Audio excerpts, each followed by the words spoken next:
सूरज तो हर दिन निकलता है, लेकिन गाड़ियों के धुएं, कल कारखानों से निकला जहर और पराली जलाने से फैले धुएं का बादल उसकी चमक को स्याह कर देता था। रही सही कसर इंसान के फैलाए कचरे और आवाजों के शोर से पूरी हो जाती। कोरोना के कारण ये सब बंद है तो धरती का चेहरा खिल उठा है। राजधानी के लुटियन जोन पर इन दिनों एक अलग ही नूर बरस रहा है। ऐतिहासिक इमारतों के दरो दीवार दमक रहे हैं, ऊपर नीला आकाश और नीचे सारे रंग बिखरे पड़े हैं। ऐसा लगता है कि इंद्रधनुष धरती पर उतर आया है। पेड़ों की हरियाली भी अपने शबाब पर है, डालियां झूम रही हैं और चिड़ियों को तो गाने के लिए धरती से लेकर आसमान तक मिल गया है। बदला बदला ये नज़ारा सिर्फ दिल्ली में ही नहीं, देश और दुनिया के बाकी शहरों में भी दिख रहा है। सैलानियों और स्थानीय लोगों से भरे रहने वाले पेरिस, मैड्रिड, वेनिस, मिलान, ब्रसेल्स, बर्लिन, लॉस एंजलिस, हर जगह की फिजा में खुशगवारी है। वेनिस की नहरों में अब डॉल्फिनों की वापसी हो रही है तो पेरू के तटों पर परिंदों का जमावड़ा है।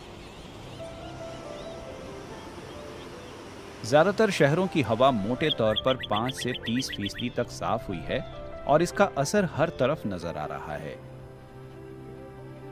सैटेलाइट से ली गई तस्वीरें भी इसका सबूत दे रही हैं। कंप्यूटर के जरिए तैयार तस्वीरों में देखा जा सकता है कि हवा कितनी साफ हुई है।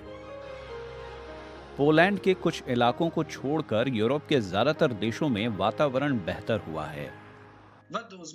ये नक्शे हमें बता रहे हैं कि इंसान की गतिविधियों, खासतौर से परिवहन के कारण बहुत ज्यादा वायु प्रदूषण होता है।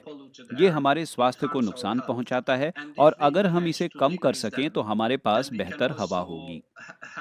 इस वक्त हम ऐसा करने पर मजबूर हुए हैं क्योंकि तालाबंदी चल रही है और हम इन नक्शों की मदद से इसे देख सकते हैं। हवा में बहुत सुधार हुआ है और ये हमें बता रही हैं कि बदलाव संभव है अगर हम इसे टिकाऊ तरीके से कर सकें।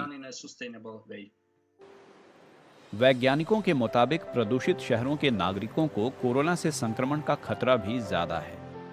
खराब हवा में ज्यादा देर सांस लेने के कारण इंसान का इम्यून सिस्टम कमजोर पड़ जाता है।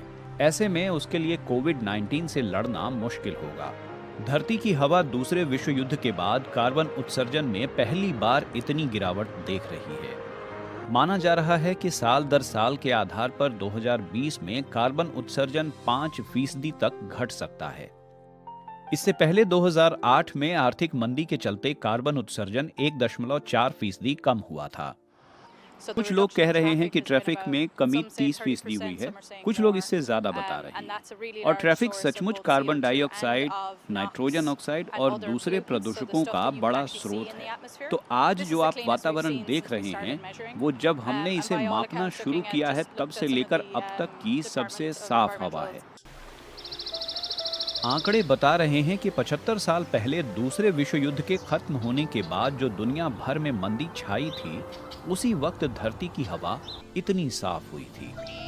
यानी आज जिन लोगों की आयु 75 साल या उससे ज्यादा है, उन लोगों ने ही धरती पर इतनी साफ हवा में कभी सांस ली है। कोरोना के कारण गाड़ियां गराजों में हैं, विमान हैंगरों में और इंसान अपने घरों में।